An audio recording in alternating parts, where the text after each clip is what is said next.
นะครับทักทายสบายดีพ่อแม่พี่น้องFCทุกท่านที่ให้เกียรติติดตามรับชมทางช่องบ่าวอินตองสายน้ำเพลินพี่น้องเลยคลิปนี้มาเก็บภาพฝนตกพี่น้องอยู่เมืองนากายเฮาฝนตกดักนี่มือเลียนแล้วพี่น้องเลยเพราะว่ามันฮอดฤดูฝนนะเด้อช่วงนี้ก็เฮ็ดให้เด็กน้อยการเก็บการเป็นก็อยากบ่สบายหลายพี่น้องเด็กน้อยอยู่บ้านเฮานี่แต่โอ้ช่วงมีแต่เป็นเก็บเป็นไข้ส่วนหลายเพราะว่าอากาศเปลี่ยนแปลงแล้วก็ภูมิต้านทานเด็กน้อยมันก็สู้คนบ่ไหวพี่น้องสู้อากาศเปลี่ยนแปลงมันเปลี่ยนแปลงกระทันหันเพราะว่าแดดมาก็ตั้งแต่บักเฮิงพี่น้องเดือน7ใกล้ชิมด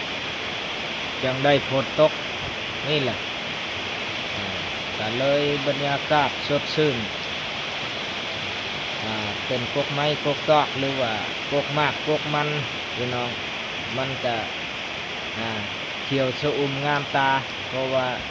ฝนตกมันจะสดชื่น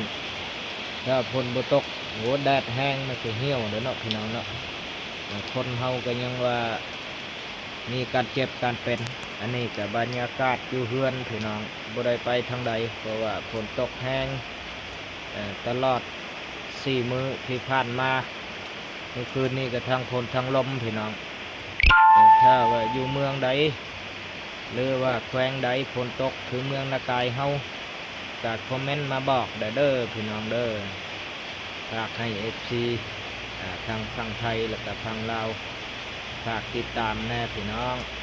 นี่แหละมาเก็บภาพงามๆให้พี่น้องได้เบิ่งเพราะว่าบ้านเฮามันอยู่ใกล้กับแหล่งน้ำธรรมชาติพี่น้องแล้วก็อ่างน้ำเทินเพื่อนได้อัดเขื่อนไผ่พระน้ำเทิน2แต่เลยอยู่ใกล้แหล่งน้ำเหมาะกับการหาอยู่หากินใส่เบ็ดใส่มองยามนี่ใส่มองถึกดีพี่น้องเพราะว่าฝนตกปลาก็ขึ้นหลายนี่แหละอยู่ใกล้แหล่งน้ำธรรมชาติมันก็หากินสะดวกสบายพี่น้องก็บ่พอได้ซื้อได้แลกหรอกพี่น้องถ้ามีมองก็ไปใส่ไปหากะถ้าผู้ใดบ่คันแห้งกะพอได้อยู่ได้กินเลยพี่น้องก็เที่ยวละ10 ปลายโล20 กิโลเป็นปลานิลบ่ปลาในบ่ลายปลาแกงปลาอุปลาสูดมีครบพี่น้องอยู่อ่างน้ำเพลินเฮานี่แหละคุณละอ่างน้ำเพลินกับทางคุณพี่น้องแต่ว่าอันนี้มันคึมฟ้าคึมฝนตกแห้งฝนอันนี้เป็นเดินเฮือนพี่น้องปกมากไม้มากตอกปกต้นกล้วยมักมีมักม่วงมันก็สดชื่นดีได้พี่น้องเอ้ยช่วงฝนช่วงแดดแห้งนะก็เหี่ยวพี่น้องเคยคิดว่าบ่พ้นแหละเดือน7เพราะว่าเดือน7ใกล้สิหมดยังประมาณ2-3 มื้อก็หมดแต่จังได้เห็นฝนตกพี่น้องนี่แหละเหมาะกับการเฮ็ดนาพี่น้องเพราะว่าบรรดาชาวนาเฮาก็โอ้ยยุ่งยากเพราะว่าบ่ได้ว่านก้าเฮาบ่มีนาก็อยากไปหาอยู่หากินก็โอ้บ่ไหวแดดแห้งปีนี้พี่น้องอันนี้ฝนตกหนักก็สดชื่นหลายคือว่าคักแล้วมื้อนี้น่าจะพ้นหมดมื้อพี่น้องมื้อนี้เพราะว่าฟ้าก็บ่มีวันแจ้งเลยถึงตลอด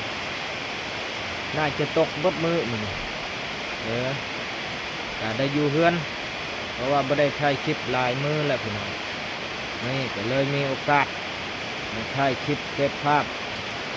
ธรรมชาติบ้านเฮาพี่น้องให้พี่น้องได้เบิ่งนี่แหละ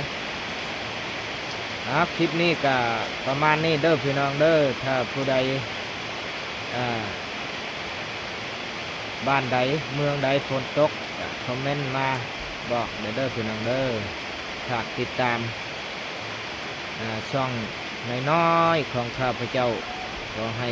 โด่งดังต่อไปเด้อพี่น้องเด้อขอเป็นกำลังใจให้กันและกันเด้อพี่น้องสุดท้ายนี้ขอกล่าวคำว่าสบายดี